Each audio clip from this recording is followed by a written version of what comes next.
Well, that is oddly satisfying, but I'm not quite sure that channel deserves almost 700,000 subscribers. Maybe I should change the lineup of this channel to something similar.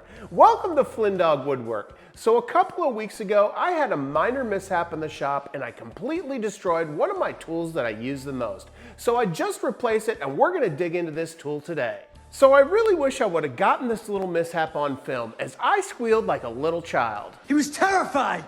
Now, I don't normally find myself afraid of rodents, but this one caught me off guard.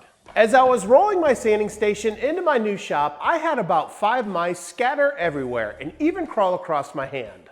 And that's when my instincts kicked in. I jumped back and my entire sanding station fell on its side. Any casualties? This little mishap caused me to have 2 major tool casualties. The first casualty was my Recon belt and disc sander.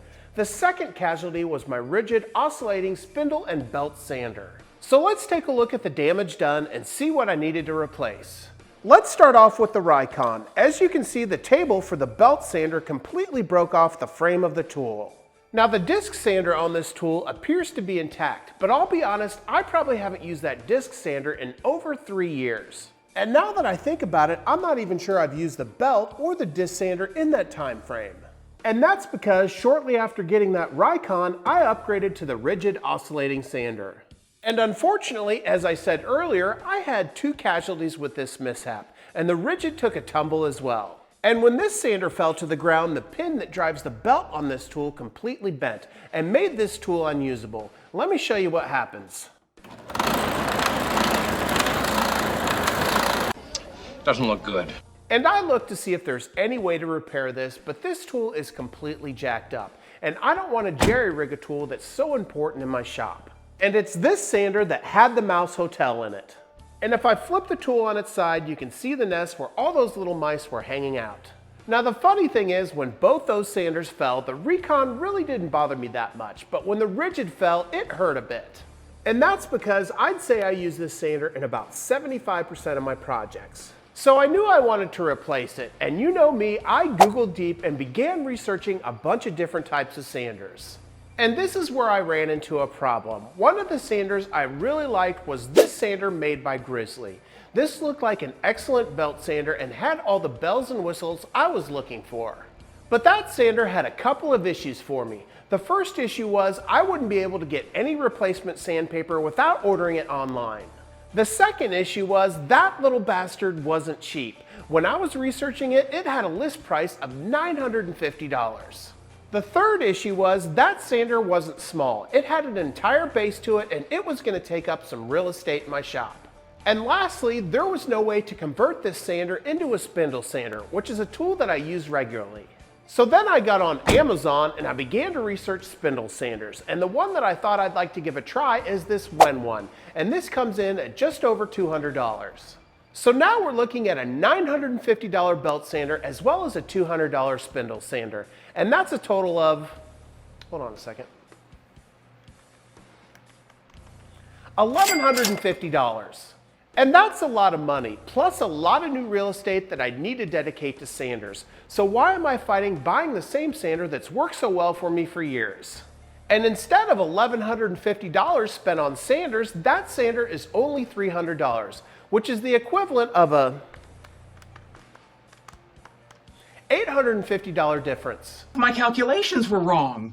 So I quit fighting that urge and I purchased the exact same sander, and that's what we're going to take a deep dive into today. So today's tool is the rigid oscillating belt and spindle sander. Let's dig into this box and see what comes with it. So first off, you're obviously going to get the main assembly for the tool, but let's take a look at some of the accessories. So inside the box, you're going to get the instructions along with a registration for the warranty. You'll also get the sanding belt assembly along with 4 drums. You'll also get 5 80 grit sandpapers as well as a locking knob. You'll get 4 throat plates, 4 rubber feet, as well as a safety latch for the tool. You'll also get some hardware. Now that's a lot of accessories, and if you're like me, you may be worried you're going to lose a few of those items. Not at all like you. But one of the things that I really like about this tool is it has onboard storage for each one of those accessories. And the majority of the accessories are stored directly underneath the table on the front of the tool, including the drums and the throat plates.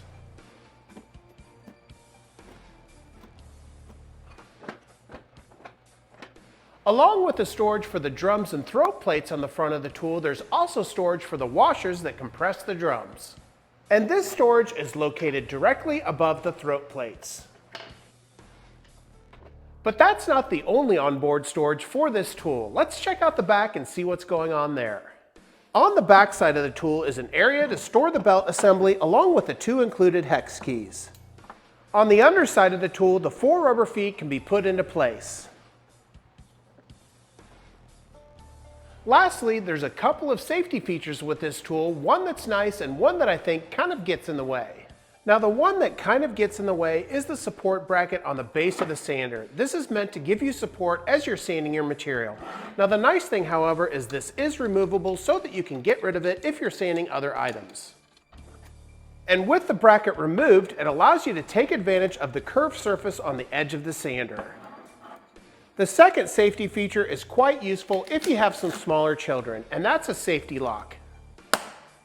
Since we're talking about safety, let's have a word from today's sponsor, Aura. Have you ever been up late night and Googled yourself, or even Googled deep yourself? Well, you know I have, and it can be quite surprising. You'll find your name, your address, your phone number, and maybe even some videos from those late nights in college. And this kind of scares me. Having a small family with 3 children, I don't want that data out there. And I haven't even begun to talk about phone calls. I receive no less than 3 to 4 phone calls from scammers every single day. And that's because data brokers are selling your information to robocallers and scammers who want to know more information about you, like where you live. And that's where today's sponsor, Aura, comes into play. They can automatically submit opt-out requests on your behalf. You see, data brokers are required to remove your information if you opt out, but they make it very difficult to do so. So let Aura do the hard work for you. Aura is a one-stop shop for all of your data protection. It includes identity, credit monitoring, and Experian Credit Lock. It also includes password manager, antivirus protection, VPN, home title monitoring, data broker removal, all for a low price of $12 a month. That's an average of a 78% savings. And Aura is really easy to set up, so you don't have to download several different apps to get things like parental controls, antivirus, VPN, password management, identity theft insurance, and more. You get everything at one affordable price. Let Aura focus on the hard work of keeping you safe online so you can focus on other things with a peace of mind, like woodworking. So you can either let people continue to exploit your private information and profit off of it, or you can go to aura.com/Flynndogg to receive your free 2-week trial. That's aura.com/Flynndogg to receive your free 2-week trial. I've been using this service for a while and I've seen a drastic improvement in my online security. Not to mention my phone's been ringing a lot less with those scammers, which is a good thing. Now let's return to that rigid sander. Now that we've taken a look at some of the storage and safety features of this tool, let's take a look at some of its operating features. First off, I want to talk about dust collection, and as you can see, the dust collection chute is on the very back of the sander. And the nice thing about this port is it's a standard 2-inch port, so that you should be able to hook up most standard shop vacs. Now I've used this sander for a long time, and I'm not going to sugarcoat it and say that the dust collection on this thing is that great. It's true, it really sucks. However, it does remove a lot of that fine dust that can get in your lungs. Next up, let's talk about the table for this sander. And this is one of the bright spots for this sander, as when you compare it to the Wen or the Grizzly, you can see that this table is just a little bit larger. Now, one thing you're going to find on this table is something that I don't particularly use, and that's a 3/4 inch miter slot. However, this tool doesn't come with a miter gauge. And if we look at the side profile, you can see it's a standard miter slot, and it doesn't have that T-profile to accommodate some of your miter gauges. But if you're like me, that's a feature with this sander that I rarely use. In fact, I can't even remember a time that I actually used that miter slot. The next thing that you'll notice with this table is the angle adjustment feature, and this has positive stops for 0 degrees, 15 degrees, 22.5, 30, as well as 45. And I will have to say, using the 45 is a feature that I use quite often. 45 is good. So now that we've taken a look at a lot of the operating features of this tool, let's take a look at how we install that oscillating belt sander. So when you receive the sander, you're going to see the spindle sander throat plate installed, and you can simply remove this and place it in the very back of the tool. Next up, we'll grab the sanding belt assembly as well as the locking knob. To install the assembly, we simply take it and slide it over that pin. Then we can grab the locking knob. So we'll take our locking knob and we'll place it right on top of that pin. And the locking knob is a little bit counterintuitive as it's got reverse threads. So in order to lock it down, you simply turn it to the left, and to loosen it, you turn it to the right. In this case, we're going to lock it down. Now you may have noticed a couple of other levers on the top. Let's take a look at those. This first lever is used to remove and replace the sandpaper. With a lever in this position, you can easily remove the sandpaper. Once you have the sandpaper installed, you can move the lever to the other side to tighten it down. The next knob is used to make micro adjustments to the tension of the sandpaper. And I found this knob to be particularly useful if you're getting any slippage with your sandpaper. To tighten it, you simply turn it to the left, and to loosen it, you turn it to the right. And once we've completed all those steps, this sander is ready to be used as an oscillating belt sander. And I really like the oscillating motion of this belt sander. This drastically increases the life of your sandpaper, and it produces less visible lines in your workpiece. And this leads me to another reason why I like this belt sander, as this thing takes 4x24-inch sandpaper, which is available at any big box store. And the other sanders I was looking at, I would have to order them online. But this tool isn't just a belt sander, it's also an oscillating spindle sander. Let's change it out and I'll show you how that works. So to remove the belt sander, I'll first reduce the tension on the belt, and then I'll take the locking knob and unscrew it until it's unlocked. Once it's released from the pin, I can simply slide the belt off. Then we can remove the spindle sander plate and place the belt into the back of the tool. Then we can take the spindle plate and place it on the top of the tool. And you'll notice there's little holes here so that you can make micro adjustments with your Allen key in case this doesn't sit flush. With the spindle plate installed, we can now set up the drum. And to do this, we'll simply take the face plate and place it on top of that spindle plate. Then we can take the drum and slide it over that pin. After that, we'll take our washer and place it on top of the drum. Then we can take the locking knob and screw it into place. And it's the pressure of the washer against the drum that secures that sandpaper in place. And once everything's secure, we can turn the spindle sander on to check out its action.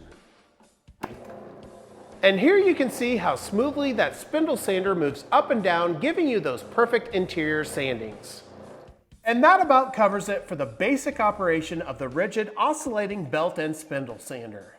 And there's something to be said about a tool that I not only purchased once, but purchased twice. This is a tool that I can't live without in my shop, and at this price point, you really can't beat all the features that are included with this tool. Well, I really appreciate you joining me on this deep dive into the rigid sander. This is a tool that I really stand behind, and I'm really happy I have a new one. If you haven't already, make sure you hit that subscribe button, leave a like, and leave a comment. It really does help out this small woodworking channel. Until next time, take care as always.